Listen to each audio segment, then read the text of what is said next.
Vi a mi nuera arrojar una maleta de piel al lago y marcharse sin mirar atrás. Corrí hacia la orilla y, con esfuerzo, saqué del agua esa maleta empapada. Mis manos temblaban tanto que casi la dejo caer. Fue entonces cuando escuché un sonido amortiguado proveniente de su interior. «Por favor, que no sea lo que estoy pensando», murmuré, con los dedos temblorosos tratando de abrir el cierre húmedo. Estaba atascado, pero finalmente cedió, y en ese instante mi corazón simplemente se detuvo. Lo que vi adentro me hizo estremecer de una manera que jamás sentí en mis 62 años de vida. Pero antes de continuar, revisa si ya te suscribiste al canal y escribe en los comentarios: ¿desde dónde estás viendo este video? Nos encanta saber hasta dónde llegan nuestras historias. Me llamo Carmen, tengo 63 años y vivo sola desde que enterré a mi único hijo, Ricardo, hace 8 meses. La casa a la orilla del lago de Pátzcuaro, que antes estaba llena de risas y recuerdos, ahora parecía demasiado grande, demasiado silenciosa. Esa tarde de septiembre, mientras tomaba mi té en el porche, algo llamó mi atención. El coche plateado de Silvana, mi nuera, apareció en el camino de tierra levantando polvo. Conducía como una loca, a una velocidad anormal para esa carretera sinuosa. Algo andaba muy mal. Puse mi taza en el barandal del porche y entrecerré los ojos para ver mejor.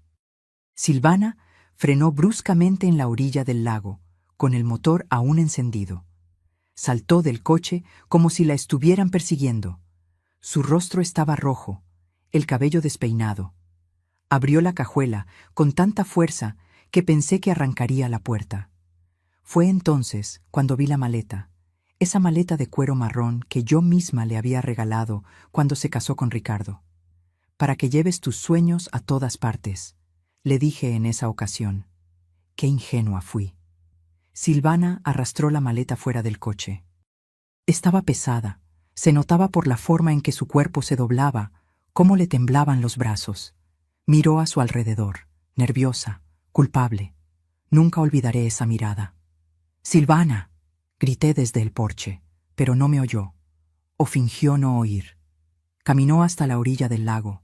Cada paso parecía una lucha, como si llevara no solo un peso, sino una carga terrible. Balanceó la maleta 1, 2 veces, y a la tercera la arrojó al agua. El ruido del impacto rompió el silencio de la tarde. La maleta flotó por un momento antes de comenzar a hundirse lentamente. Silvana corrió de vuelta al coche. Encendió el motor, las llantas chirriaron en la grava y desapareció por el mismo camino de tierra, dejando tras de sí solo polvo y un silencio pesado. Me quedé paralizada por unos segundos. ¿Qué acababa de presenciar? Silvana, la maleta, el lago, la desesperación en sus movimientos. Un escalofrío recorrió mi espalda a pesar del calor de la tarde.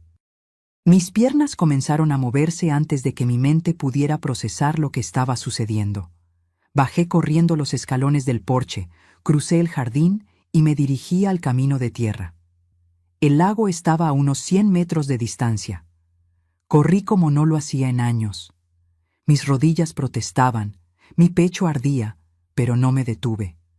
Cuando llegué a la orilla, me faltaba el aire. Mi corazón latía desbocado contra mis costillas. La maleta todavía estaba allí, flotando, hundiéndose poco a poco. La piel estaba empapada, oscura, pesada. Entré al agua sin dudar.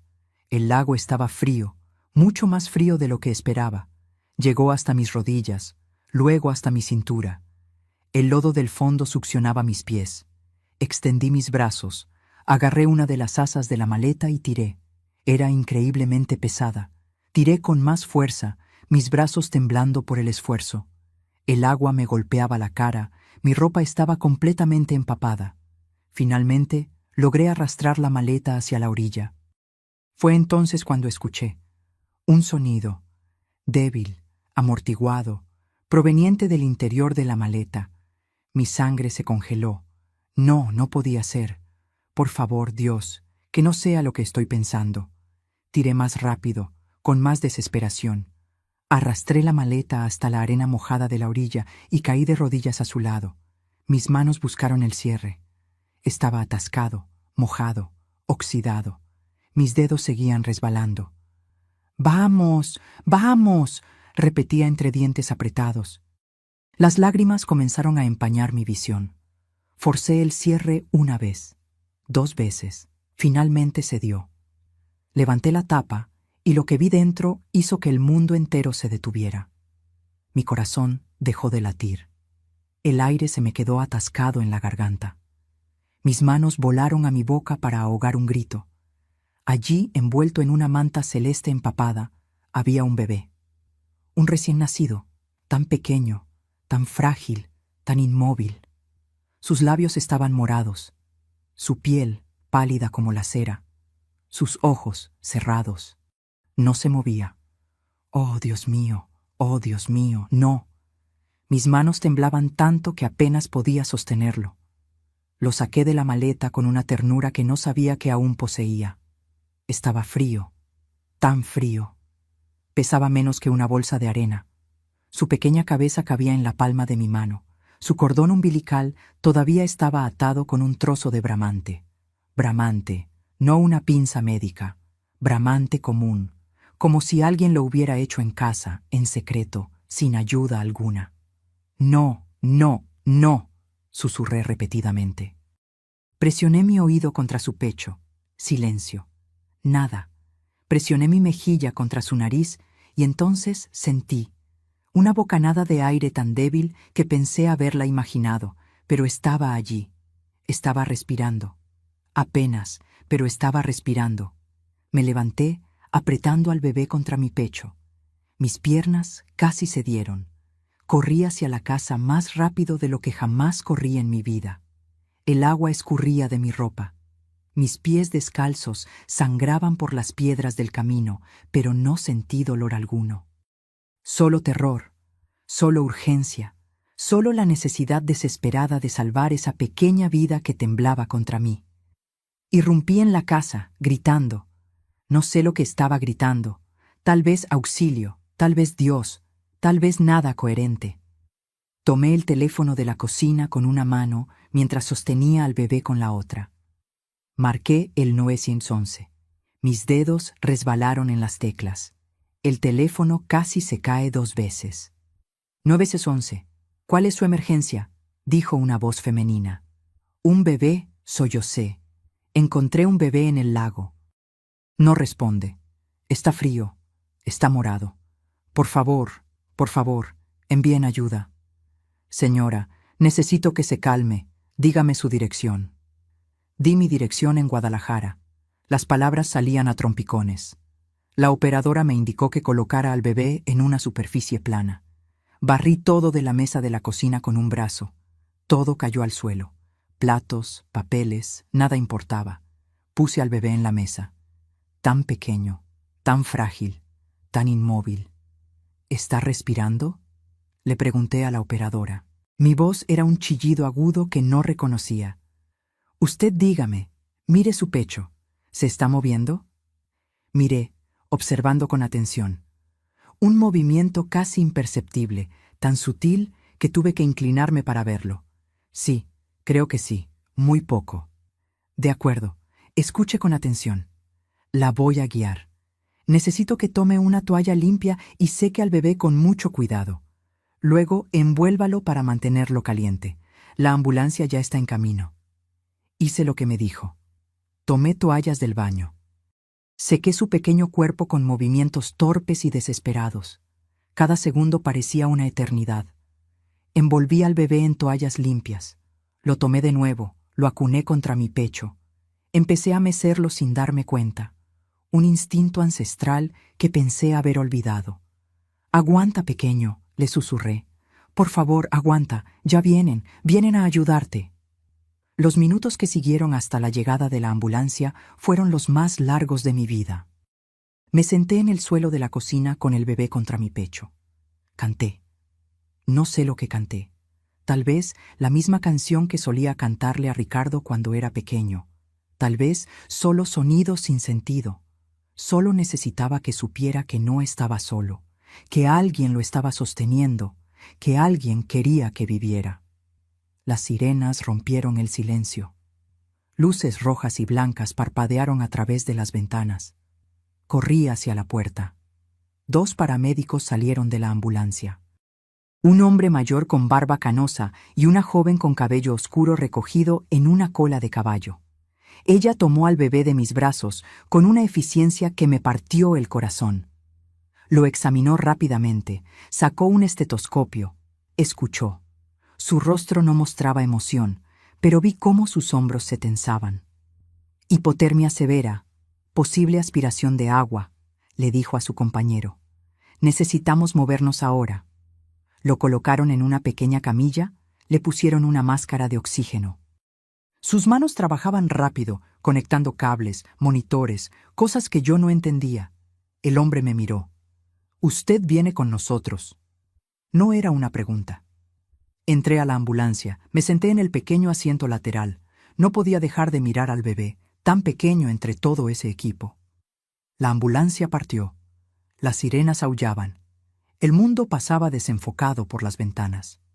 «¿Cómo lo encontró?», preguntó la paramédica mientras seguía trabajando.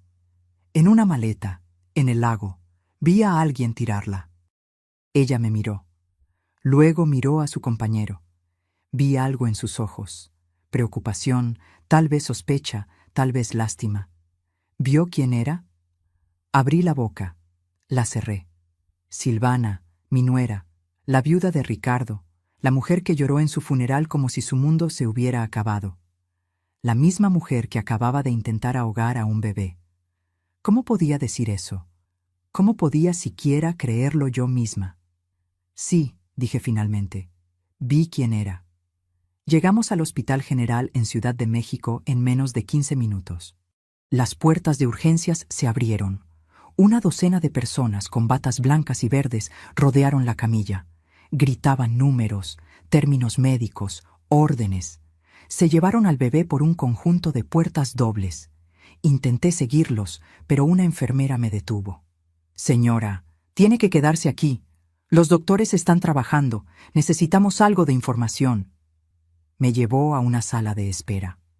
Paredes color crema, sillas de plástico, el olor a desinfectante. Me senté. Estaba temblando de pies a cabeza. No sabía si era por el frío de mi ropa mojada o por el shock, probablemente ambos. La enfermera se sentó frente a mí. Era mayor que la paramédica, tal vez de mi edad. Tenía arrugas bondadosas alrededor de los ojos. Su gafete decía «Enfermera Sofía». «Voy a necesitar que me cuente todo lo que pasó», dijo con voz suave. Y conté cada detalle.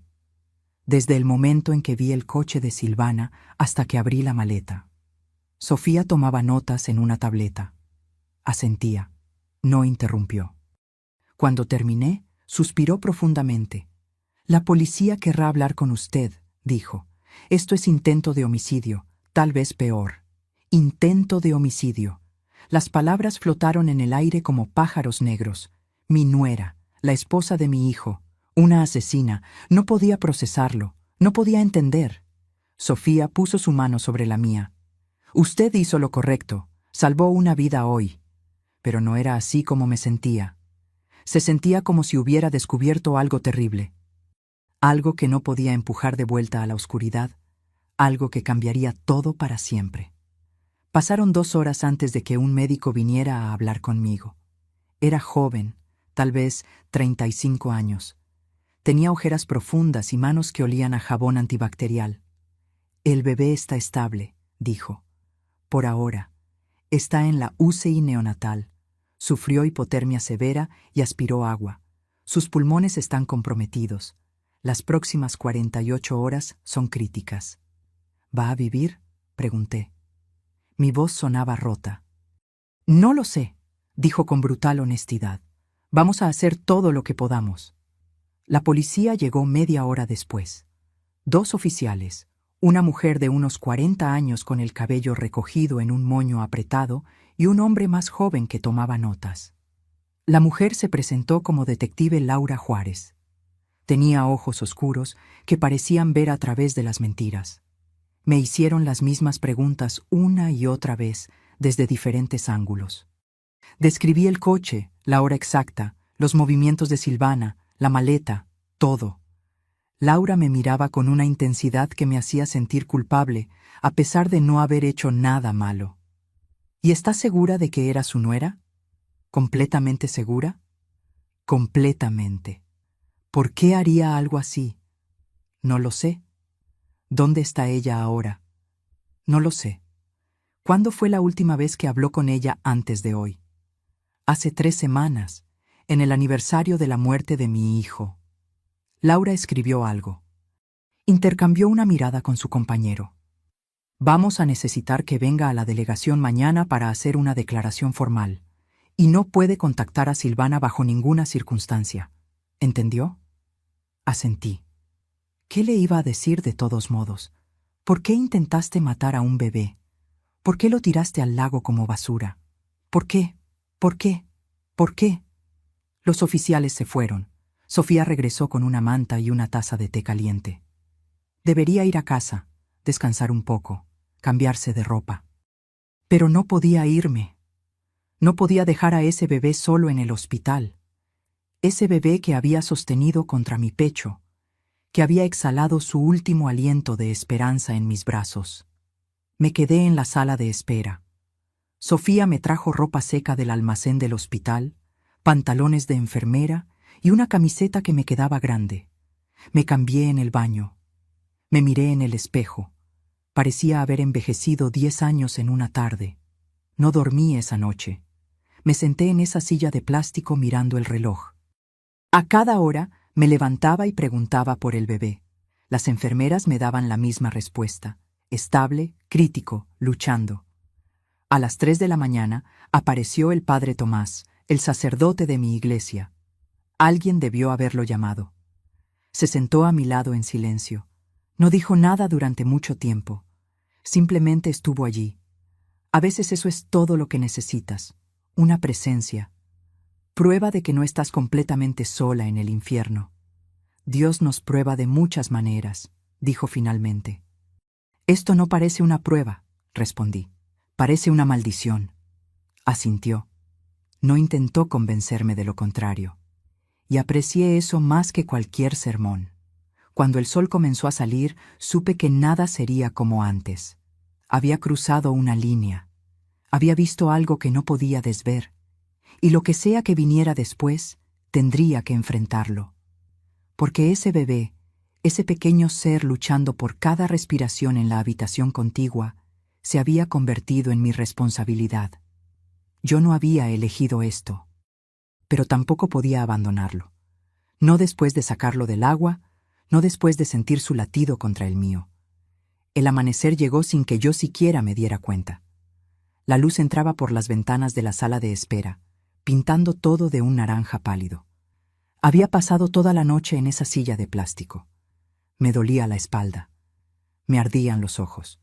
Pero no podía irme. Cada vez que cerraba los ojos, veía la maleta hundiéndose. Veía ese cuerpecito inmóvil. Veía los labios morados. Sofía apareció a las 7 de la mañana con café y un sándwich envuelto en papel de aluminio. «Necesitas comer algo», dijo, poniéndolos en mis manos.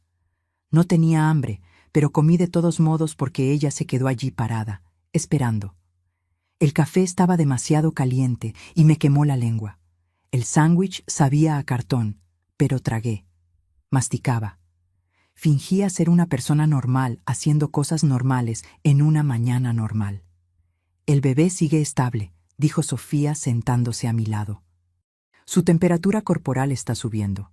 Sus pulmones están respondiendo al tratamiento. Es una buena señal. ¿Puedo verlo?» Ella negó con la cabeza. «Aún no. Solo familia inmediata. Y ni siquiera sabemos quién es la familia». Familia.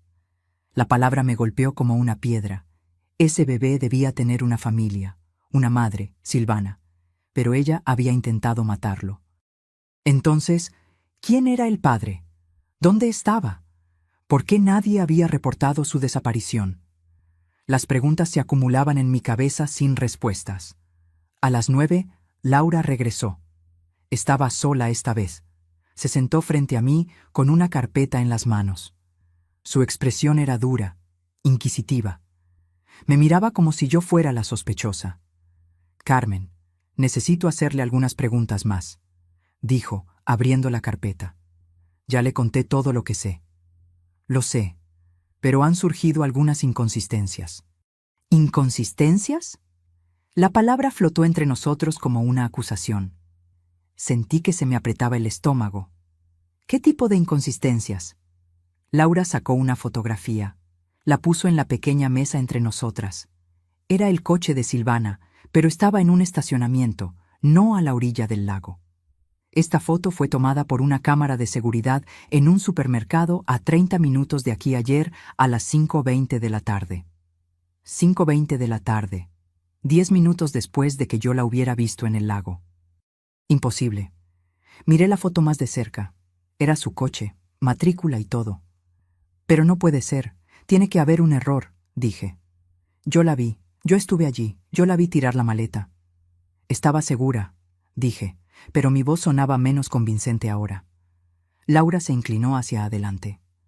Carmen, necesito que sea honesta conmigo. ¿Cómo es su relación con Silvana? ¿Se llevan bien? Y ahí estaba. La verdadera pregunta, la que había estado esperando desde que apareció la policía. Porque no nos llevábamos bien. Nunca nos llevamos bien. Desde el día en que Ricardo me la presentó, supe que había algo malo en ella. Era demasiado perfecta, demasiado calculadora, demasiado interesada en el dinero que Ricardo ganaba como ingeniero.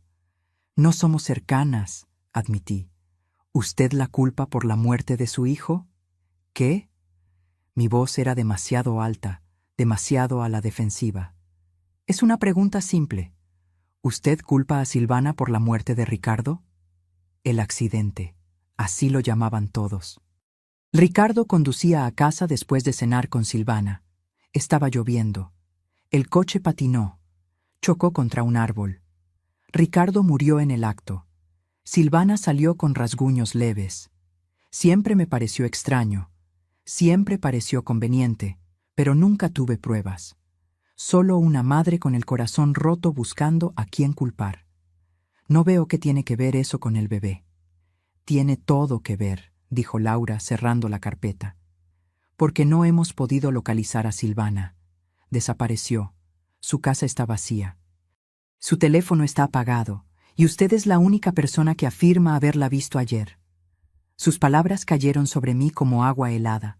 Me estaba acusando, no directamente, pero la insinuación estaba allí, clara como el día. Ella pensaba que yo había inventado todo, que había encontrado al bebé de alguna otra manera y estaba culpando a Silvana por venganza. No mentí, dije con los dientes apretados. Vi lo que vi. Entonces tenemos que encontrar a Silvana, y rápido. Porque si ella es la madre de este bebé, él está en grave peligro. Y si no lo es, entonces tenemos un misterio aún mayor entre manos. Laura se levantó. Me entregó una tarjeta con su número. Si recuerda algo más, cualquier detalle, llámeme. Salió, dejándome con más preguntas que respuestas. Me quedé allí con la tarjeta en la mano, preguntándome si estaba perdiendo la cabeza. Había visto a Silvana. Estaba segura de ello. Pero ahora la duda se estaba filtrando como veneno. ¿Y si me equivoqué? ¿Y si era otra persona? ¿Y si mi dolor y resentimiento me hicieron ver lo que quería ver? El padre Tomás regresó al mediodía. Sostenía un rosario en sus manos. ¿Rezamos?, preguntó. No soy muy religiosa. Nunca lo fui. Pero en ese momento necesitaba algo más grande que yo misma. Algo que me dijera que no estaba sola en esto. Asentí. Rezamos juntos en voz baja. Las palabras familiares me calmaron, aunque no entendiera cómo funcionaban. Cuando terminamos, me sentí un poco menos rota. La policía cree que estoy mintiendo, le conté. La verdad siempre sale a la luz, respondió, aunque tome tiempo. Pero no teníamos tiempo. Ese bebé estaba luchando por su vida. Y en algún lugar, Silvana se estaba escondiendo, o huyendo, o planeando su próximo movimiento. A las 3 de la tarde, una doctora diferente vino a verme. Una mujer esta vez, mayor, con lentes gruesos y una expresión seria. Necesitamos su autorización para hacerle algunos exámenes al bebé, dijo. No soy de la familia. Lo sabemos, pero usted es la única persona responsable ahora. El servicio social viene en camino, pero mientras tanto, necesitamos actuar. El bebé necesita análisis de sangre. Necesitamos saber si tiene alguna condición médica, si fue expuesto a drogas, si tiene lesiones que no detectamos. Firmé los papeles. Ni siquiera los leí completamente. Solo quería que hicieran lo que fuera necesario para salvarlo. 2 horas después apareció la trabajadora social, Marcia. Era joven, demasiado joven para ese trabajo, pensé. Tal vez 25 años, pelo corto, traje gris, una sonrisa profesional que no llegaba a sus ojos. Señora Carmen, dijo, sentándose a mi lado, necesito hacerle algunas preguntas sobre su situación. Entiendo que usted encontró al bebé. La historia otra vez. Las preguntas otra vez. Pero Marcia era diferente. No me miraba con sospecha. Me miraba con lástima, lo que era peor de alguna manera. ¿Vive sola?, preguntó. Sí. ¿Tiene un ingreso estable? Tengo la pensión de mi difunto marido y algunos ahorros. ¿Antecedentes penales? No. ¿Problemas de salud mental? ¿Depresión? ¿Ansiedad? Dudé. Después de que Ricardo murió, tomé antidepresivos durante 3 meses. Mi médico dijo que era normal, que el luto a veces necesita ayuda química. Paré cuando empecé a sentirme mejor. Tuve depresión después de la muerte de mi hijo, admití, pero ya pasó. Marcia escribió algo. No podía ver qué. El bebé va a necesitar un hogar temporal cuando reciba el alta del hospital, dijo. Si recibe el alta, el servicio social buscará familias adoptivas certificadas. Mientras tanto, permanecerá bajo la custodia del Estado. ¿Custodia del Estado? Esas palabras rompieron algo dentro de mí. Ese bebé que había sostenido contra mi pecho, que había respirado su primer aliento de vida en mis brazos, sería entregado a extraños, a un sistema, a personas que lo verían solo como un archivo más, solo un número más. ¿Y si yo quisiera? Las palabras salieron antes de que pudiera detenerlas. ¿Y si yo quisiera cuidarlo? Marcia me miró sorprendida, luego escéptica. Señora Carmen, usted tiene 63 años. No es una madre adoptiva certificada. No tiene ninguna relación legal con el bebé. Y está involucrada en una investigación criminal activa. Yo no hice nada malo. Le salvé la vida. Lo sé, pero el sistema tiene protocolos. El mejor interés del niño va primero. Y, francamente, su edad y su situación emocional reciente son factores que tenemos que considerar. Sentí como si me hubieran abofeteado. Demasiado vieja, demasiado inestable, demasiado rota. Tal vez tenía razón. Tal vez era una locura siquiera pensarlo. Pero cuando cerraba los ojos, todo lo que veía era ese cuerpecito frágil. Y sabía que nadie más en el mundo lo amaría como yo podría. Esa noche fui a casa por primera vez en 36 horas. Sofía me convenció. Dijo que necesitaba ducharme, dormir en una cama de verdad, que el bebé estaría bien, que me llamarían si algo cambiaba. Conduje a casa cuando el sol se estaba poniendo. El lago centelleaba a mi derecha. Me detuve en el mismo lugar donde había visto a Silvana, donde había sacado la maleta. Salí del coche. Caminé hasta la orilla. La maleta se había ido. La policía se la había llevado como evidencia, pero podía ver exactamente dónde había estado. Podía ver mis propias huellas en el lodo seco. Me quedé allí mientras caía la oscuridad, preguntándome si alguna vez sabría la verdad, preguntándome si Silvana estaba observando desde algún lugar, preguntándome qué diablos había sucedido realmente. Y entonces sonó mi teléfono. Era el hospital. Mi corazón se detuvo.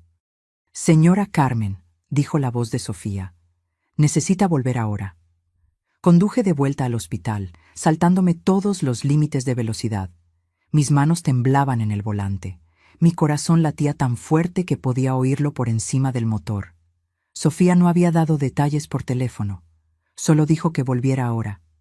Esas 2 palabras fueron suficientes para llenar mi cabeza con los peores escenarios posibles.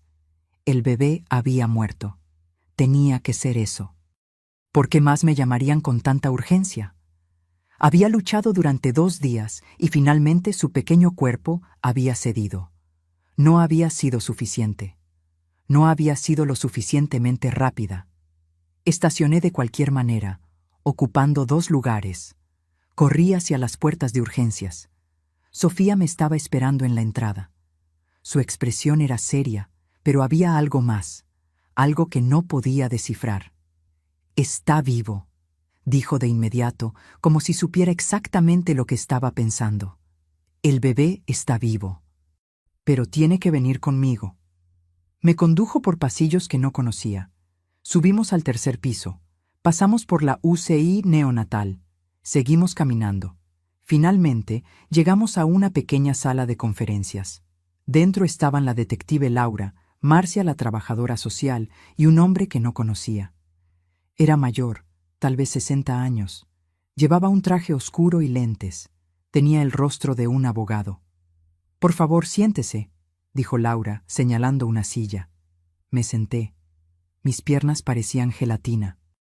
Todos me miraban con una intensidad que me hacía querer huir. «Recibimos los resultados del análisis de ADN del bebé», dijo Laura. Sus palabras cayeron como piedras en el agua quieta. ADN.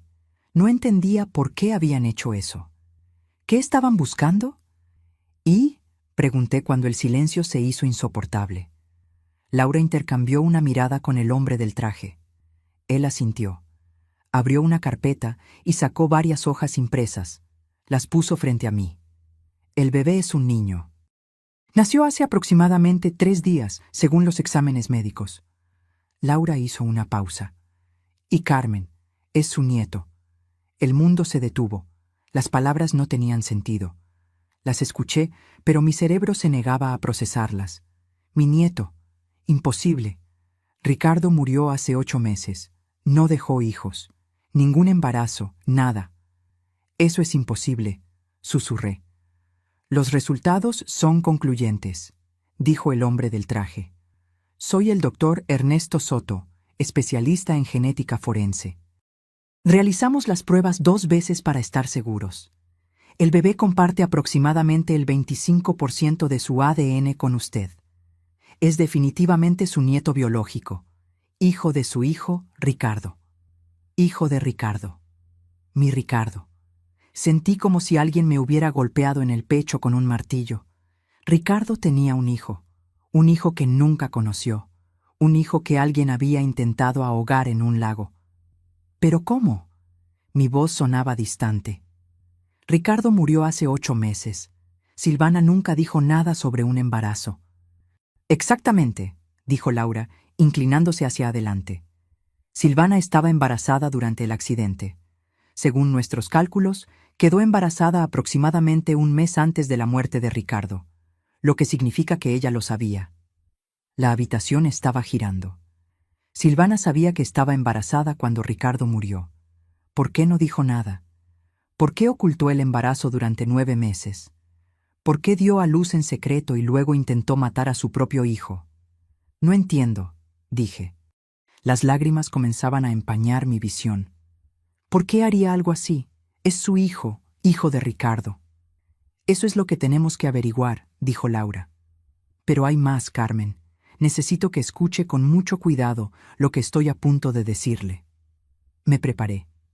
No sabía para qué, pero sabía que lo que vendría sería peor.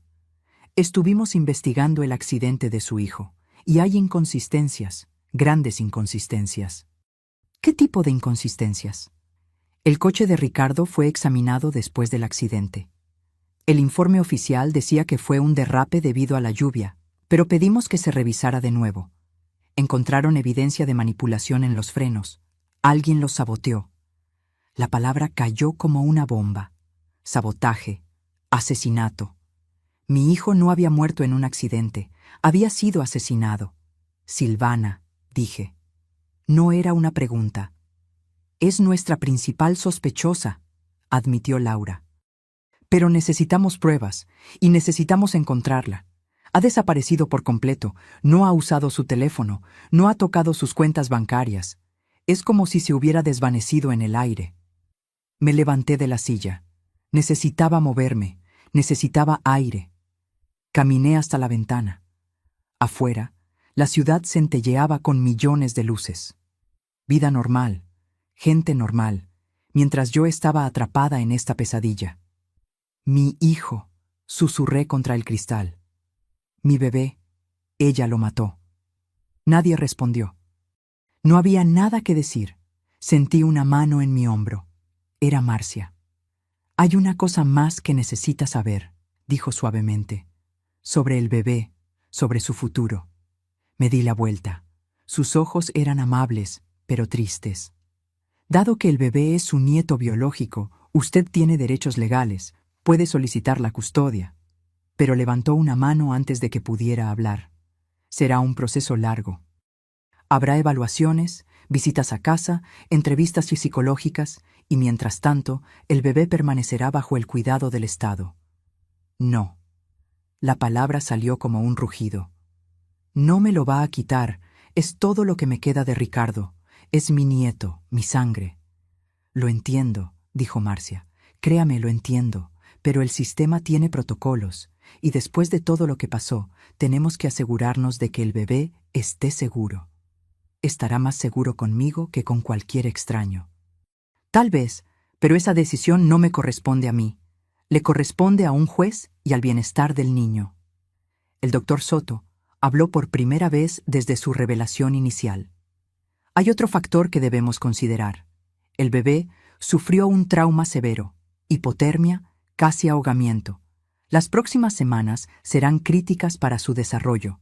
Necesitará cuidados especializados, terapia, seguimiento médico constante. Haré lo que sea necesario, dije, lo que sea. Laura se levantó. Carmen, necesito que entienda una cosa. Usted no es sospechosa. Creemos su historia, pero tampoco puede simplemente quedarse con el bebé porque es su nieto. Hay un proceso legal, y mientras tanto, nuestra prioridad es encontrar a Silvana. Necesitamos su ayuda. ¿Cómo? Piense. ¿Silvana alguna vez mencionó algún lugar especial, alguna propiedad, algún amigo o pariente con quien pueda estar escondiéndose? Cerré los ojos. Pensé en todas las conversaciones que tuve con Silvana durante los 3 años que estuvo casada con Ricardo. Fueron pocas, superficiales. Nunca hablaba de su familia. Nunca mencionaba su pasado. Era como si hubiera surgido de la nada el día que conoció a Ricardo. Tiene una tía, dije de repente, en el norte, cerca de la frontera. Ricardo lo mencionó una vez. Dijo que Silvana creció con ella en Tijuana. Laura anotó rápidamente. ¿Nombre? No sé. Ricardo nunca lo dijo. Es un comienzo, dijo Laura. Vamos a investigar. Todos se fueron, excepto Sofía. Se quedó conmigo en esa fría y vacía sala de conferencias. ¿Quiere ver a su nieto?, preguntó. Asentí, incapaz de hablar. Me llevó a través de puertas de seguridad hasta la UCI neonatal. Me hizo lavarme las manos, ponerme una bata estéril. Luego me condujo hasta una incubadora en la esquina. Y allí estaba él, mi nieto, hijo de Ricardo. Tan pequeño, tan frágil, conectado a tubos y cables, pero vivo, respirando, luchando. Tenía el cabello oscuro de Ricardo, la nariz de Ricardo, los dedos largos de Ricardo. ¿Puedo tocarlo?, susurré. Sí, solo sea amable. Extendí mi mano a través de la abertura en la incubadora. Toqué su pequeña mano. Era tan suave, tan caliente. Sus pequeños dedos se cerraron alrededor de mi índice, un reflejo, pero se sintió como una promesa. Hola, pequeñín, susurré. Soy tu abuela y prometo que te voy a proteger. Nadie volverá a hacerte daño. Lo juro por la memoria de tu padre. Sofía puso la mano en mi hombro. Necesita un nombre, dijo suavemente. Para los registros del hospital, hasta que encontremos a la madre o hasta que un juez decida un nombre. Ricardo había deseado nombrar a su primer hijo Mateo, como mi padre. Me lo dijo una vez durante una cena de Navidad. Si tengo un hijo, lo llamaré Mateo. Mateo, dije. Su nombre es Mateo. Me quedé allí toda la noche, sentada al lado de la incubadora, sosteniendo su mano, cantándole las canciones que solía cantarle a Ricardo, prometiéndole un futuro que no sabía si podría darle, pero prometiéndolo de todos modos. Porque ahora sabía la verdad. Este bebé no era un extraño que había encontrado por casualidad. Era mi sangre, mi familia, todo lo que quedaba de mi hijo asesinado. Y no iba a dejar que nadie me lo quitara. Ni el sistema, ni Silvana, nadie. Los días siguientes fueron un infierno burocrático. Me despertaba todas las mañanas a las 5. Me duchaba, me vestía, conducía al hospital, pasaba el día al lado de la incubadora de Mateo. Y por la tarde venían las visitas. Abogados, trabajadores sociales, policías, todos con carpetas, todos con preguntas, todos decidiendo si yo era lo suficientemente buena para criar a mi propio nieto. Marcia apareció al tercer día con una lista de requisitos. La leyó en voz monótona, como si estuviera recitando un manual de instrucciones de electrodoméstico. Necesitará una verificación de antecedentes penales, una evaluación psicológica completa, un examen médico, verificación de ingresos, inspección de su casa, referencias personales de al menos 3 personas que no sean de la familia, y tiene que completar un curso de cuidado infantil de 40 horas. 40 horas. Como si no hubiera criado un hijo hasta la edad adulta. Como si no supiera cómo cambiar un pañal o preparar un biberón. Pero no dije nada. Solo asentí y tomé los papeles que me entregó. ¿Cuánto tiempo tardará todo esto?, pregunté. Si tiene suerte, 6 semanas. Si no, 3 meses. 3 meses. Mateo estaría en hogares de acogida durante 3 meses mientras yo saltaba obstáculos burocráticos para demostrar que merecía criarlo. ¿Y qué hay de él mientras tanto? Cuando reciba el alta del hospital, irá a una familia de acogida temporal certificada. Recibirá cuidados adecuados. Usted podrá visitarlo 2 veces por semana bajo supervisión. 2 veces por semana bajo supervisión. Como si yo fuera una amenaza. Como si no fuera la persona que lo salvó de ahogarse. Esa noche llamé al padre Tomás. Necesitaba referencias. Necesitaba personas que dijeran que no estaba loca, que era capaz, que podía hacer esto. Vino a mi casa al día siguiente. Se sentó en mi cocina bebiendo el mismo té que solía hacerle a Ricardo cuando era niño. Claro que voy a ayudarla, dijo. Es una de las mujeres más fuertes que conozco. Este niño tiene suerte de tenerla. Pero no me sentía fuerte. Me sentía vieja, cansada, asustada. Tenía 63 años. ¿Cómo iba a perseguir a un niño de 2 años cuando tuviera 65? ¿Cómo iba a ayudarlo con la tarea cuando tuviera 70? ¿Cómo estaría presente en su graduación si llegaba a los 80? Soy demasiado vieja para esto, dije en voz alta por primera vez. El padre Tomás me miró por encima de su taza. Sara tenía 90 años cuando dio a luz a Isaac. La edad es solo un número cuando hay amor de por medio. Quería creerle. Realmente quería. Al cuarto día, Sofía me enseñó a cuidar de Mateo, cómo sostener su pequeña cabeza, cómo cambiar sus pañales diminutos, cómo preparar la fórmula a la temperatura exacta.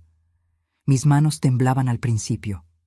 Había olvidado lo frágiles que son los recién nacidos, lo dependientes, lo terriblemente delicados. Lo está haciendo muy bien, decía Sofía cada vez que entraba en pánico. Pero no se sentía genial, se sentía como caminar sobre hielo fino, un movimiento en falso y todo se vendría abajo. Al quinto día, Laura regresó con noticias. Encontramos a la tía de Silvana, dijo. Vive en un pequeño pueblo a 100 kilómetros de la frontera, cerca de Tijuana. Fuimos a interrogarla y dice que no ve a Silvana desde hace 2 años. Dice que tuvieron una pelea, que Silvana le debía dinero, 3,000 pesos, nunca pagó. Dinero. Siempre volvía al dinero con Silvana. Ricardo ganaba un buen sueldo como ingeniero, 7,000 pesos al mes. Tenía ahorros, un seguro de vida de 200,000 pesos. Silvana era la beneficiaria. ¿Recibió el seguro?, pregunté. Laura asintió. Hace 4 meses, 200,000 pesos depositados en su cuenta. 2 semanas después, transfirió todo a una cuenta offshore en las Islas Caimán. Estamos tratando de rastrearla, pero es complicado. 200,000 pesos, el valor de la vida de mi hijo. Y ella lo había escondido en algún paraíso fiscal mientras planeaba matar a su bebé. ¿Por qué?, dije, la pregunta que me atormentaba todas las noches. ¿Por qué matar al bebé? Pudo haberlo dado en adopción, pudo haberlo dejado en un hospital. ¿Por qué intentar ahogarlo? Laura se quedó en silencio por un largo momento. Hay una teoría, dijo finalmente. Estuvimos investigando las finanzas de Ricardo. Encontramos algo interesante. 2 semanas antes de morir, cambió su testamento. Le dejó todo a sus futuros hijos, no a Silvana, a sus hijos. El aire se fue de mis pulmones. Ricardo lo sabía. De alguna manera sabía que Silvana estaba embarazada y cambió su testamento para proteger a su hijo. Ella lo mató por dinero, susurré. Creemos que sí. Y luego descubrió que el dinero iría al bebé si nacía vivo. Así que decidió eliminarlo también. La pura maldad de aquello me dejó sin palabras. Había matado a mi hijo. Había llevado el embarazo a término. Había dado a luz sola. Y luego había intentado ahogar a su propio bebé. Todo por dinero. ¿Tienen suficiente para arrestarla? Cuando la encontremos, sí, pero sigue desaparecida. Es lista. Sabe que la estamos buscando. Los días se convirtieron en semanas. Mateo se hizo más fuerte. Los médicos le quitaron los tubos uno por uno. Empezó a respirar por sí mismo, a alimentarse por sí mismo, a llorar con pulmones fuertes y sanos. Era un milagro médico según los médicos. Ningún bebé que hubiera pasado por lo que él pasó debería estar evolucionando tan bien. Pero yo sabía que era más que medicina. Era fuerza de voluntad. Era el espíritu de Ricardo viviendo en ese pequeño cuerpo, luchando, sobreviviendo, negándose a rendirse. Completé todos los requisitos. La verificación de antecedentes regresó limpia. El examen médico mostró que estaba sana para mi edad. La evaluación psicológica fue más difícil. Una joven con lentes me hizo preguntas durante 3 horas. ¿Cómo lidió con la muerte de su hijo? ¿Cómo se siente con respecto a Silvana? ¿Está intentando reemplazar a Ricardo con este bebé? Esa última pregunta me irritó. No estoy reemplazando a nadie, estoy salvando a mi nieto, es diferente. Ella escribió algo. No sabía si era bueno o malo. La inspección de la casa fue humillante.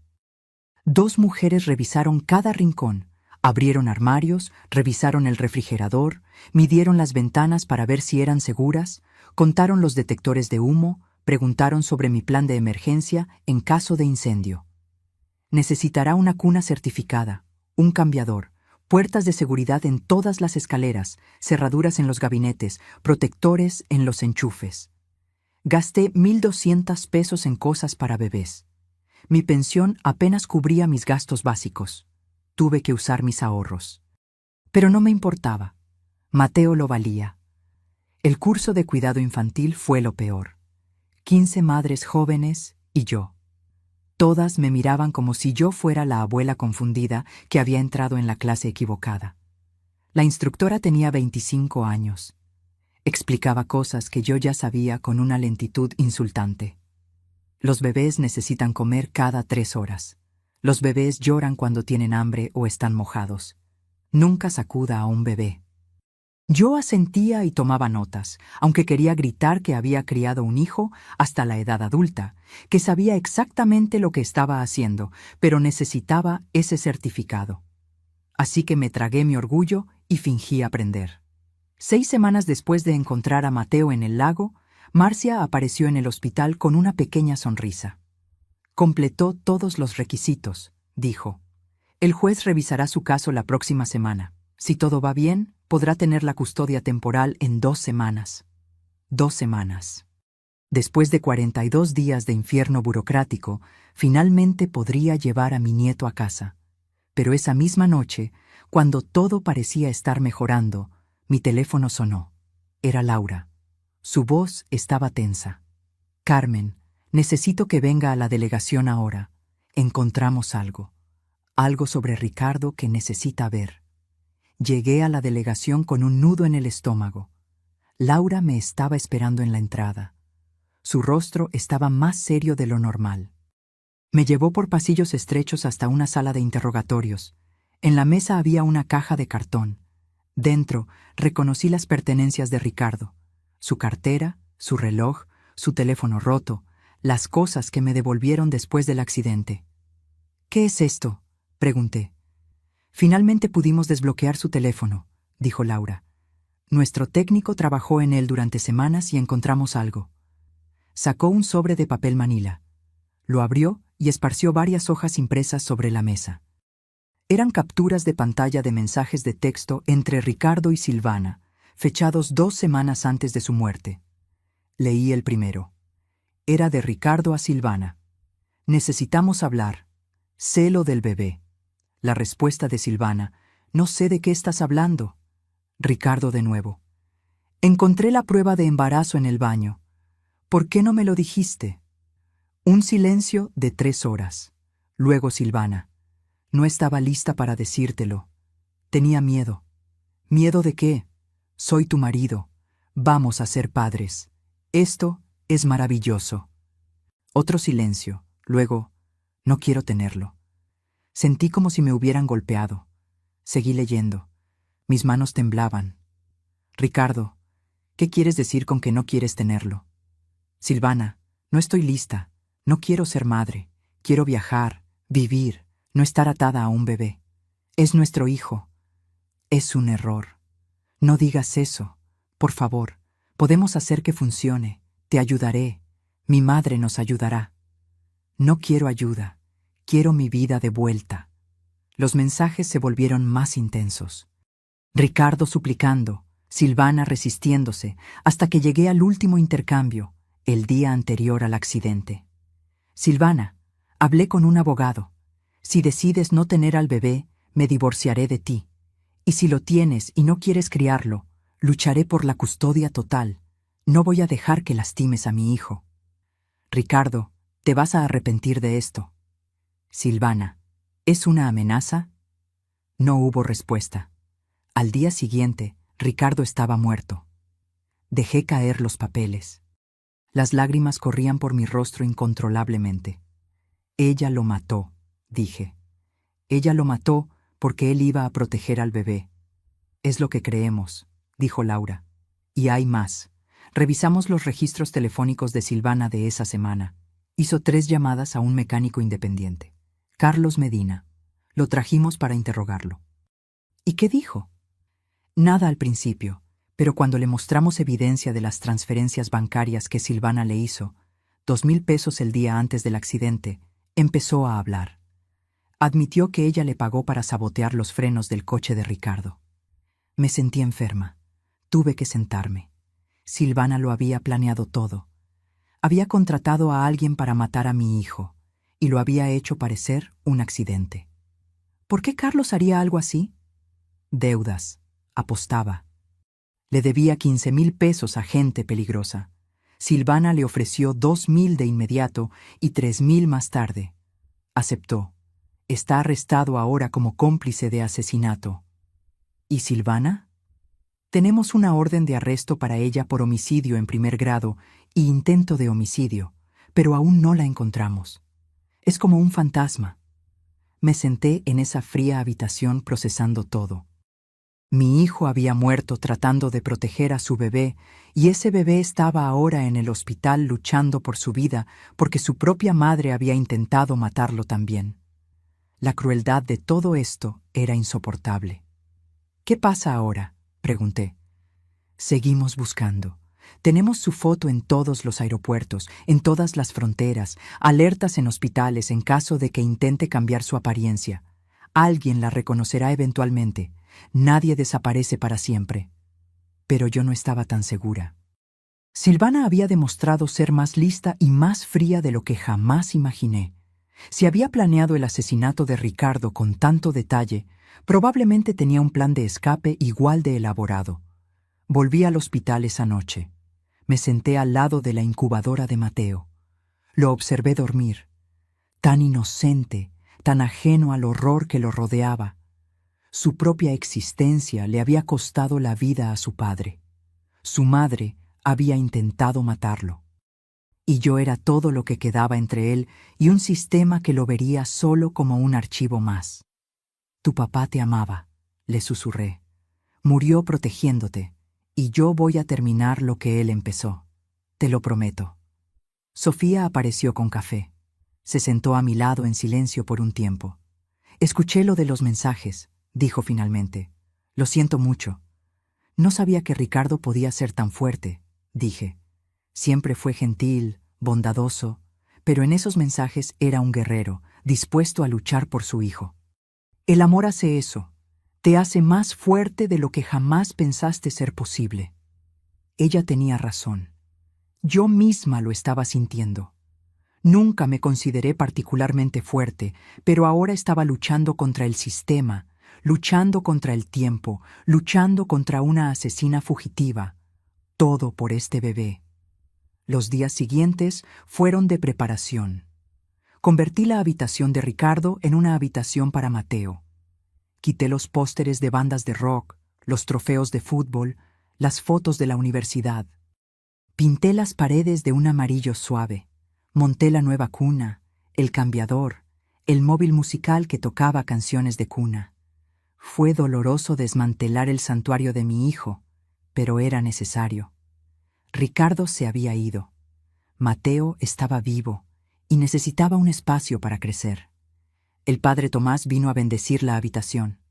Roció agua bendita en las esquinas, rezó por la protección de Mateo, por mi fuerza, por justicia para Ricardo. Dios tiene un plan, dijo, aunque no siempre lo entendamos. ¿Qué tipo de plan implica matar a un hombre bueno y casi ahogar a un bebé? Pregunté amargamente. El tipo de plan que convierte el mal en redención. Silvana quería destruir a esta familia. Pero mire, Ricardo dejó un legado. Usted encontró un nuevo propósito. Este bebé sobrevivió contra todo pronóstico. El mal no ganó. El amor ganó. Quería creerle. Algunos días podía. Otros días todo lo que veía era oscuridad. La audiencia en el tribunal fue programada para un martes. Usé mi mejor conjunto, el mismo que usé en el funeral de Ricardo. Marcia me acompañó. Entramos en una pequeña sala de audiencias. La jueza era una mujer de unos 50 años, cabello gris recogido, una expresión severa, pero no sin bondad. Revisó todos mis documentos, los certificados, las referencias, las evaluaciones, el informe de inspección de la casa. Leyó cada página con minuciosa atención.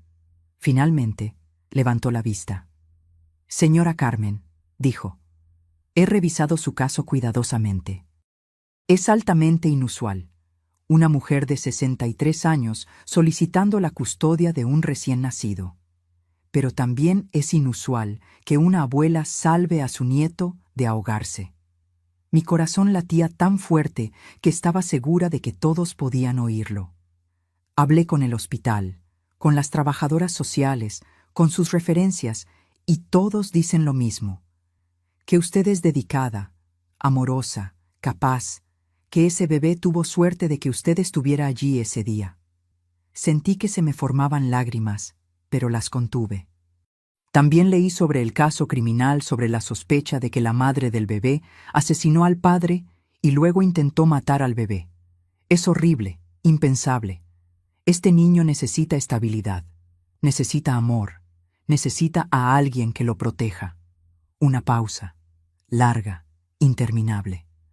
Por lo tanto, estoy concediendo la custodia temporal a Carmen por un periodo de 6 meses. Durante ese tiempo, habrá visitas mensuales del servicio social, evaluaciones de progreso, y al final de los 6 meses revisaremos si la custodia se vuelve permanente. Felicidades, abuela. El martillo golpeó, y de repente pude respirar de nuevo. Lloré allí mismo en la sala de audiencias. Lloré de alivio, de gratitud, de miedo, de todo. Marcia me abrazó.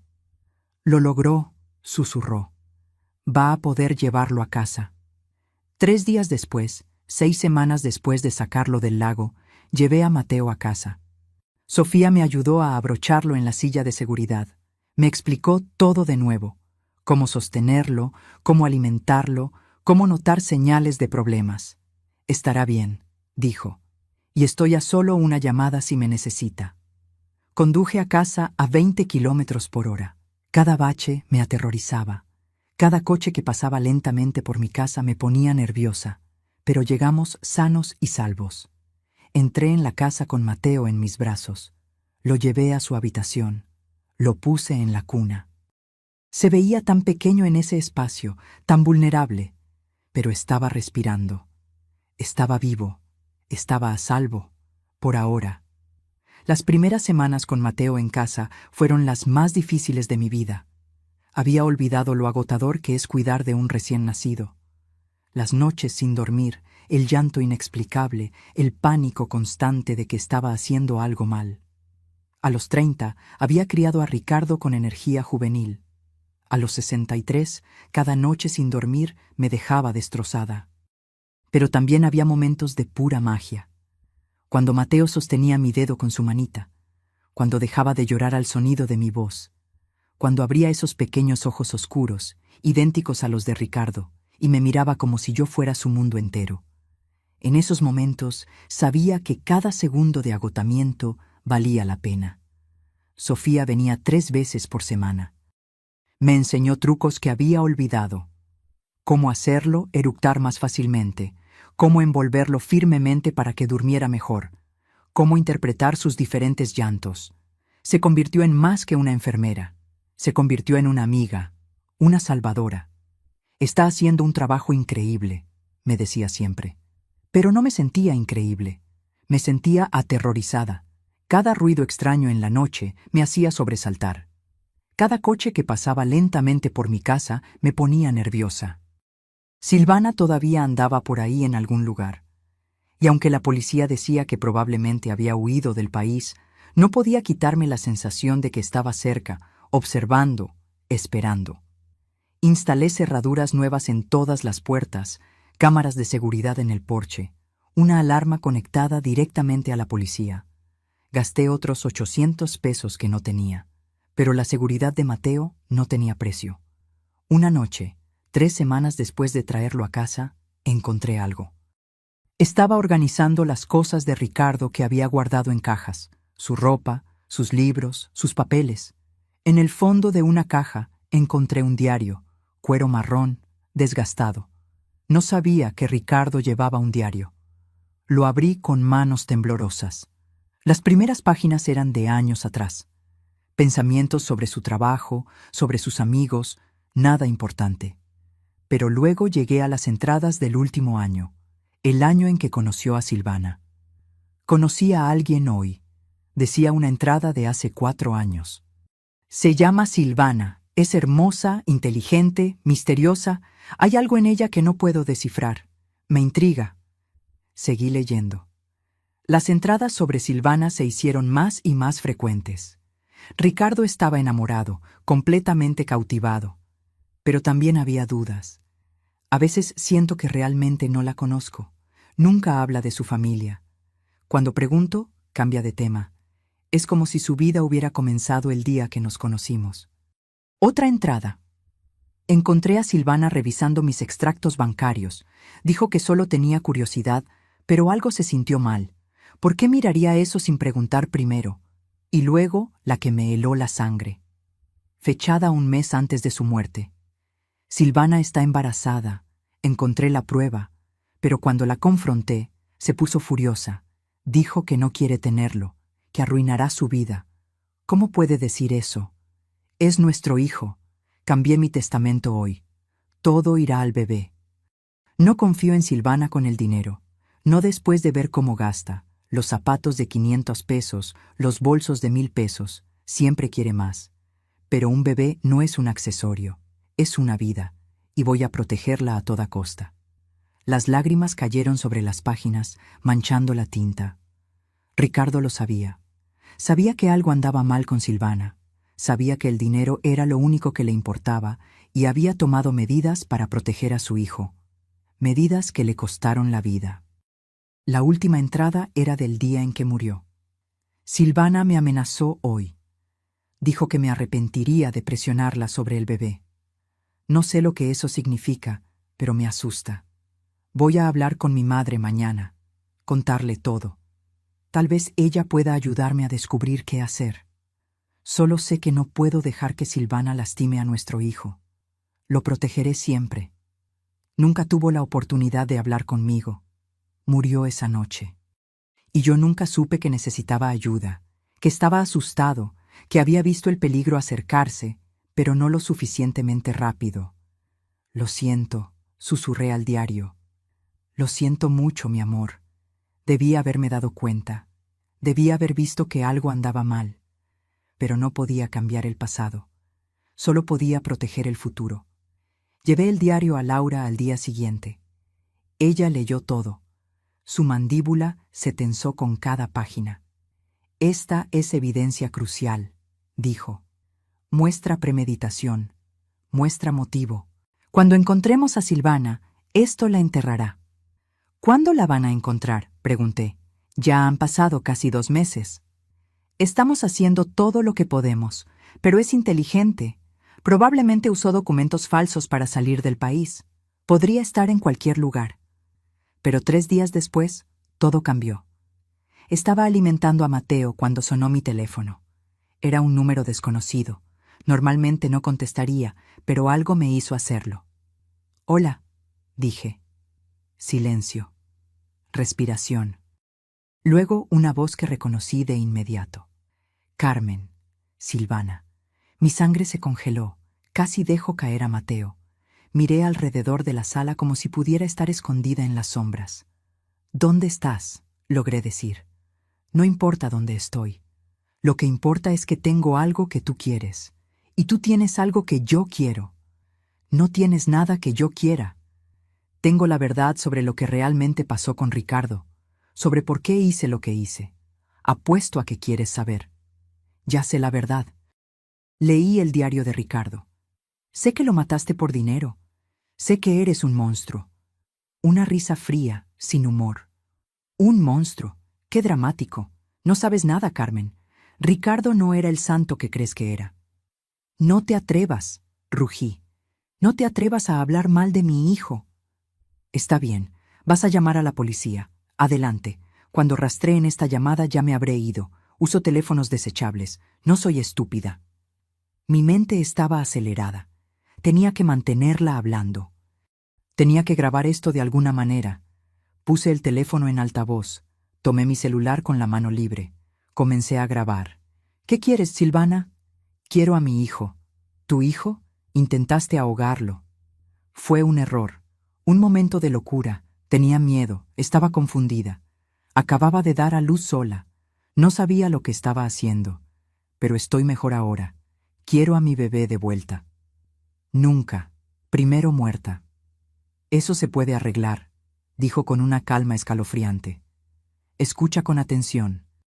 Quiero a Mateo y quiero el dinero del testamento de Ricardo, los 200,000 pesos del seguro, más todo lo que Ricardo dejó en un fondo para el bebé. Son otros 300,000 pesos.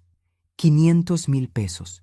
Todo por lo que Ricardo había trabajado, todo lo que había ahorrado, todo destinado a su hijo. ¿Y si me niego? Entonces vendré a buscarlo. Soy su madre biológica. Legalmente tengo más derechos que tú. Y cuando finalmente me atrapen, diré que robaste a mi bebé, que me amenazaste, que inventaste toda la historia del lago para quedarte con él. Mi palabra contra la tuya, y yo soy mucho más joven, más creíble, más simpática. Me sentí mareada, pero seguí grabando. ¿Cómo sé que no nos matarás a los dos y te llevarás todo de todos modos? No lo sabes, pero es tu única opción. Trae al bebé y el dinero al viejo cobertizo a orillas del lago. ¿Sabes cuál? Donde tú y Ricardo solían pescar. Mañana a medianoche, sola. Si veo algún policía, desaparezco y nunca me volverás a ver. Y eventualmente encontraré la manera de quitarte a Mateo de todos modos. Silvana, espera. Pero la línea ya estaba muerta.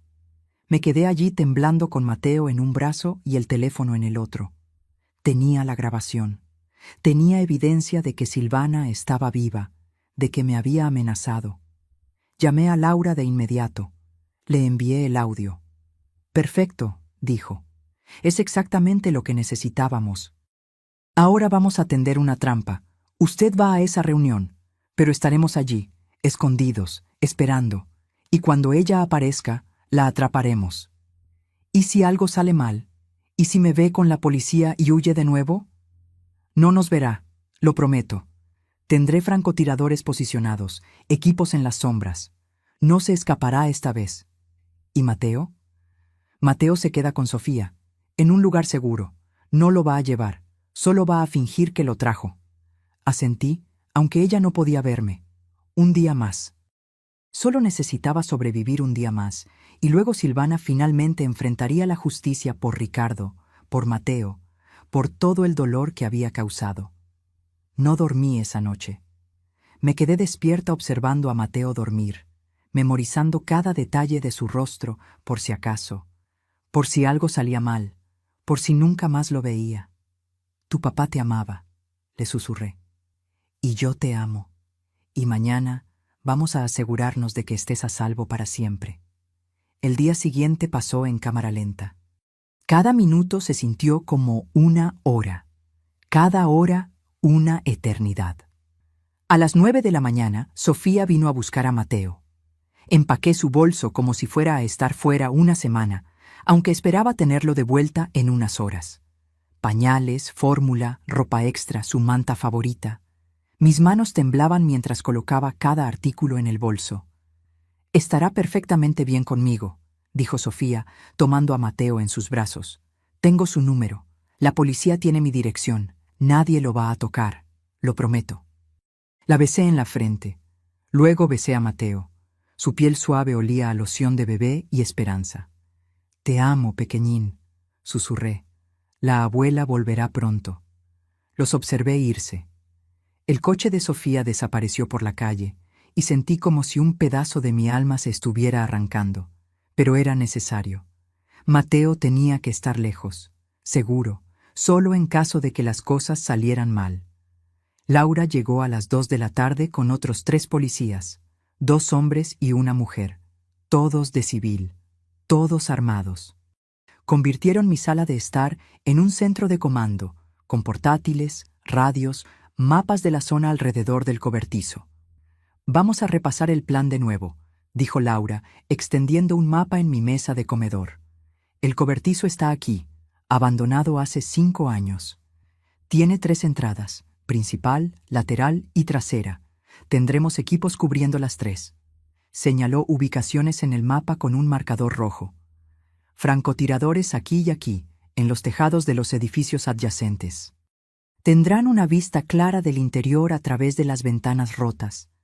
Equipos de asalto aquí atrás, listos para entrar en el momento en que tengamos confirmación visual de Silvana. ¿Y qué se supone que debo hacer exactamente?, pregunté. Mi voz sonaba más tranquila de lo que me sentía. Usted entra, habla con ella, la mantiene hablando. Necesitamos que confiese, que admita que mató a Ricardo, que intentó matar a Mateo. Llevará un micrófono oculto. Grabaremos todo. Uno de los policías, un hombre alto de unos 30 años, sacó un pequeño dispositivo del tamaño de un botón. Esto va en su ropa, justo aquí. Señaló justo debajo de mi cuello. Transmite todo en tiempo real. También tiene un botón de pánico. Si lo presiona 3 veces seguidas, entramos de inmediato, no importa qué. Me mostró cómo funcionaba. Practiqué presionándolo. 3 toques rápidos. Mi vida dependería de recordar eso. ¿Y si pide ver al bebé? Le dice que está en el coche. Que quiere hablar primero. Que quiere entender por qué hizo lo que hizo. Apele a su ego. A la gente como Silvana le encanta hablar de sí misma. Deje que se jacte de lo lista que fue. Pasamos las siguientes horas revisando cada detalle, cada escenario posible. ¿Qué hacer si Silvana estaba armada? ¿Qué hacer si no estaba sola? ¿Qué hacer si algo salía mal? Mi cabeza estaba dando vueltas con información. A las 8 de la noche, Me hicieron comer un sándwich de jamón que sabía a cartón. Pero tragué cada bocado. Necesitaba energía, necesitaba estar alerta.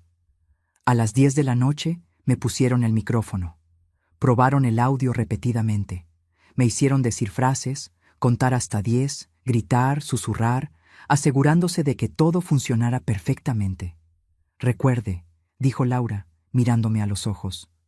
Usted no está sola ahí dentro. Estaré escuchando cada palabra. El equipo estará a solo unos metros. A la menor señal de peligro real, entramos. No voy a dejar que le pase nada. Asentí. Quería creerle, pero el miedo era una serpiente fría enroscada en mi estómago. A las 11:15 de la noche, partimos. Conduje mi propio coche. Laura estaba en el asiento del pasajero, agachada para no ser vista desde fuera. Los otros equipos ya estaban posicionados, me informó por radio. Francotiradores en posición. Equipo trasero listo, perímetro asegurado. Llegamos al cobertizo a las 11:40 de la noche. Era exactamente como lo recordaba. Viejo, destartalado, ventanas rotas, paredes cubiertas de grafiti. Ricardo y yo solíamos venir aquí cuando era niño. Pescábamos en el muelle detrás de él. Tiempos más sencillos, tiempos más felices. Laura salió del coche en un punto ciego de las cámaras imaginarias de Silvana. Desapareció en las sombras. Yo estaba sola. Miré el reloj. 11:55 de la noche. 5 minutos. Cerré los ojos. Pensé en Ricardo, en su sonrisa, en cómo me llamaba mamá en ese tono cariñoso, en cómo habría sido verlo como padre. Pensé en Mateo, en su futuro, en todas las cosas que merecía tener. Una vida sin miedo, sin amenazas, sin sombras. Medianoche. Mi teléfono vibró. Un texto de un número desconocido. Entra sola ahora. Salí del coche. El aire de la noche estaba frío. Podía ver mi respiración. Caminé hacia la puerta principal del cobertizo. Cada paso sonaba demasiado fuerte en el silencio. La puerta estaba entreabierta. La empujé. Crujió. El sonido hizo eco en las paredes vacías. Dentro estaba oscuro, casi completamente negro. Solo un poco de luz de luna se filtraba por las ventanas rotas, creando sombras extrañas. «Silvana», llamé. Mi voz sonaba pequeña, asustada. «Cierra la puerta», dijo una voz desde las sombras, la voz de Silvana. Cerré la puerta. Mis ojos se adaptaron lentamente a la oscuridad, y entonces la vi, parada en el centro del cobertizo. Llevaba ropa oscura, jeans negros, una sudadera con capucha. Se veía diferente, más delgada. Su cabello estaba corto, teñido de rubio, pero era ella. «¿Viniste?», dijo. Parecía casi sorprendida. «¿Dijiste que querías hablar?» «Dije que quería a mi hijo y el dinero. ¿Dónde están?» «Quiero respuestas primero. Quiero saber por qué. ¿Por qué mataste a Ricardo? ¿Por qué intentaste matar a Mateo?» Se rió. Ese mismo sonido frío que había escuchado por teléfono. «¿Por qué crees, Carmen? Por el dinero. Ricardo te amaba. Te dio todo». Ricardo era un tonto romántico. Hablaba de amor y familia y el futuro. Yo quería libertad. Quería viajar, vivir, no estar atada a una casa y a un bebé llorón. Entonces, ¿por qué te casaste con él? Porque era ingeniero, ganaba bien, tenía ahorros, tenía seguro de vida, fue una inversión, iba a esperar 5 años, divorciarme de él, quedarme con la mitad de todo, pero luego quedé embarazada y eso arruinó mi plan.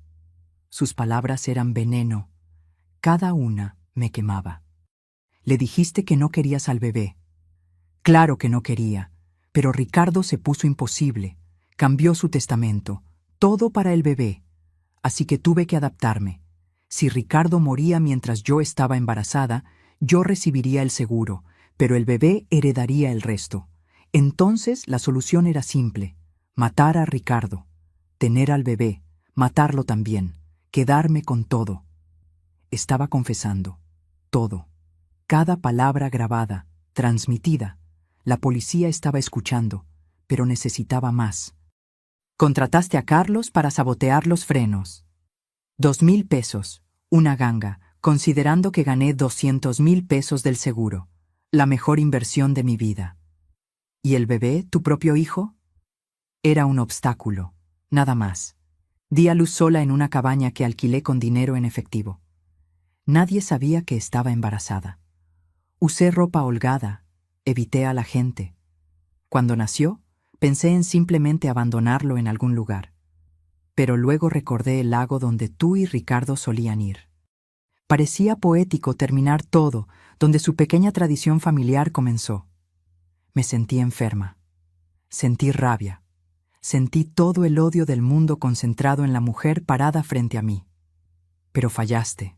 Yo lo salvé. Sí, eso fue molesto, pero no importa, porque ahora voy a terminar el trabajo. ¿Dónde está Mateo, Carmen? No te lo voy a entregar. No era una pregunta. Y entonces vi el arma. La sacó de su sudadera. Pequeña, negra, apuntando directamente a mi pecho. Última oportunidad. ¿Dónde está mi hijo? Presioné el botón de pánico. 1, 2, 3 veces. Nunca lo vas a tocar, dije. Su dedo se movió hacia el gatillo. Todo pareció moverse en cámara lenta. Vi el destello. Escuché el disparo. Sentí algo golpear mi hombro, caliente, quemando. Caí hacia atrás y entonces el cobertizo explotó en movimiento. Las puertas se abrieron, luces cegadoras, voces gritando. ¡Policía! ¡Suelte el arma! ¡Al suelo! ¡Ahora! Vi a Silvana darse la vuelta. Vi las armas apuntándola. Vi que estaba rodeada, y por un segundo pensé que iba a disparar de nuevo. Pensé que iba a hacer que la mataran, pero bajó el arma lentamente. La dejó caer al suelo. Levantó las manos. 3 policías la tumbaron. La inmovilizaron boca abajo. La esposaron. Estaba gritando. Insultos, amenazas, pero no importaba. Estaba arrestada. Se acabó. Laura corrió hacia mí. Se arrodilló a mi lado. Carmen, quédese conmigo. Estoy bien, logré decir, aunque el dolor en mi hombro era insoportable. La atraparon. Dígame que la atraparon. La atrapamos. Se acabó ahora. Quédese quieta. La ambulancia viene en camino. Cerré los ojos. Era suficiente. Se había acabado. Finalmente se había acabado. Me desperté en el hospital de nuevo, pero esta vez era diferente. Esta vez no sentía desesperación, sino alivio. Paz. Me dolía el hombro donde la bala había atravesado el músculo, pero había fallado el hueso. Suerte, dijo el médico. 2 centímetros a la izquierda y habría sido mi corazón. Sofía estaba sentada a mi lado sosteniendo a Mateo. Cuando abrí los ojos, sonrió. Mira quién despertó, dijo acercándose. Alguien te extrañó mucho. Tomé a Mateo con mi brazo bueno. Lo acuné contra mi pecho. Olía a talco y esperanza. Empezó a hacer pequeños ruidos, esos pequeños sonidos que hacen los bebés cuando están felices. Hola, mi amor, susurré. La abuela está bien. Todo está bien ahora. Laura apareció 1 hora después. Trajo flores y una sonrisa cansada. ¿Cómo se siente? Como alguien a quien le han disparado, dije. Pero viva. ¿Qué pasó con Silvana? Arrestada, acusada de homicidio en primer grado por Ricardo, intento de homicidio por Mateo, intento de homicidio por usted, además de una lista de otros crímenes, conspiración, fraude, obstrucción de la justicia. Va a pasar el resto de su vida en prisión, sin posibilidad de libertad condicional. Las palabras eran dulces como la miel. Justicia, finalmente. La grabación funcionó perfectamente. Confesó todo. Su abogado intentó alegar coacción, que usted la obligó a decir esas cosas. Pero el jurado vio todo el video. La vieron sacar el arma, disparar. No tuvieron piedad. 30 minutos de deliberación. Culpable de todos los cargos. En los meses siguientes, me recuperé lentamente. La fisioterapia para mi hombro fue dolorosa, pero necesaria.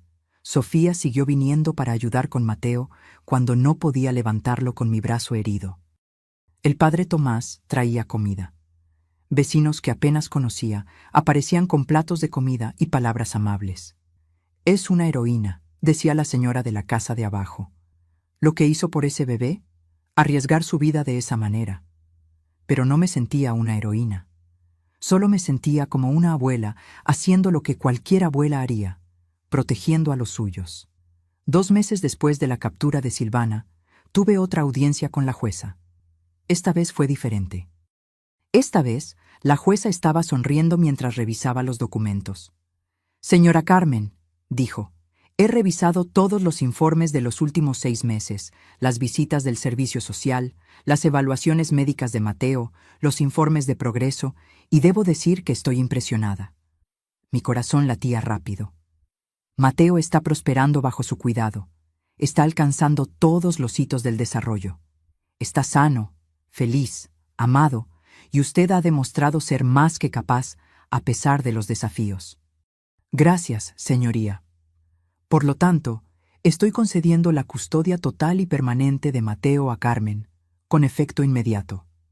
Además, dado que la madre biológica está encarcelada de por vida y ha perdido todos sus derechos parentales, autorizo los procedimientos de adopción si desea continuar. Adopción. Para hacerlo legalmente mío, no solo su abuela con custodia, sino su madre legal. Sí, dije sin dudar. Sí, quiero adoptarlo. Entonces así será. Felicidades, oficialmente. El martillo cayó, y de repente todo el peso que había estado cargando durante meses se levantó. Era oficial. Mateo era mío. Nadie podría jamás quitármelo. Nunca. Salí del tribunal con Mateo en mis brazos. Tenía 8 meses ahora, gordito y feliz. Sonreía mostrando 2 pequeños dientes. Se reía cuando lo mecía. Tiraba de mi cabello con sus manitas regordetas. Sofía y el padre Tomás me esperaban afuera. Me abrazaron. Los 3 lloramos de felicidad allí mismo, en los escalones del tribunal. «Lo lograste», dijo Sofía. «Contra todo pronóstico, lo lograste». Esa noche hice una cena especial. Bueno, tan especial como podía ser con un bebé que necesitaba atención constante. Invité a Sofía y al padre Tomás. Comimos pollo asado y arroz. Brindamos con jugo de manzana porque ninguno de nosotros bebía alcohol. Por Mateo, dijo el padre Tomás, levantando su vaso, por su futuro brillante. Por Ricardo, dije, que nos está mirando desde algún lugar, orgulloso de su hijo. Por el amor, agregó Sofía, que siempre vence al mal. Bebimos, comimos, reímos. Mateo golpeaba su silla alta y gritaba de alegría, sin entender, pero sintiendo la felicidad a su alrededor. Los meses se convirtieron en años. Mateo creció, empezó a caminar. A los 11 meses, su primera palabra fue «abue». Lloré cuando la dijo. A los 2, corría por toda la casa. A los 3, comenzó el preescolar. Cada hito era un milagro. Cada día, un regalo. Le hablaba de Ricardo constantemente. Le mostraba fotos, le contaba historias. «Tu papá era un hombre bueno», le decía. «Valiente, te amó incluso antes de conocerte, dio su vida para protegerte». «Papi héroe», decía Mateo con su vocecita. «Sí, mi amor. Papi era un héroe, y tú crecerás para ser tan bueno, tan valiente, tan amoroso como él». Nunca le conté lo de Silvana. Eso vendría más tarde, cuando fuera mayor, cuando pudiera entender. Por ahora, solo necesitaba saber que era amado, que era deseado, que había personas que habían luchado por él. En el 5º cumpleaños de Mateo, hicimos una fiesta en el patio trasero. Invitamos a todos los niños del vecindario. Había globos, pastel, regalos. Mateo corría entre sus amigos, riendo, tan lleno de vida, tan diferente del bebé morado e inmóvil que había sacado del lago hace 5 años. Sofía se sentó a mi lado en el porche, observando la celebración. «¿En qué estás pensando?», preguntó. «En ese día», admití. «En cómo pude haber llegado 5 minutos más tarde, en cómo pude no haber mirado por la ventana en ese momento exacto, en cómo todo pudo haber sido diferente, pero no lo fue. Lo encontraste, lo salvaste, era tu destino». «O el de Ricardo», dije. «A veces creo que él guió mis ojos hacia el lago ese día, que de alguna manera sabía que yo estaría allí, que podía confiar en mí para proteger a su hijo. Tal vez, dijo Sofía. O tal vez solo eres una mujer increíblemente valiente que se negó a rendirse. Esa noche, después de que todos se habían ido, después de que Mateo se durmió agotado por tanta emoción, me senté sola en la sala de estar.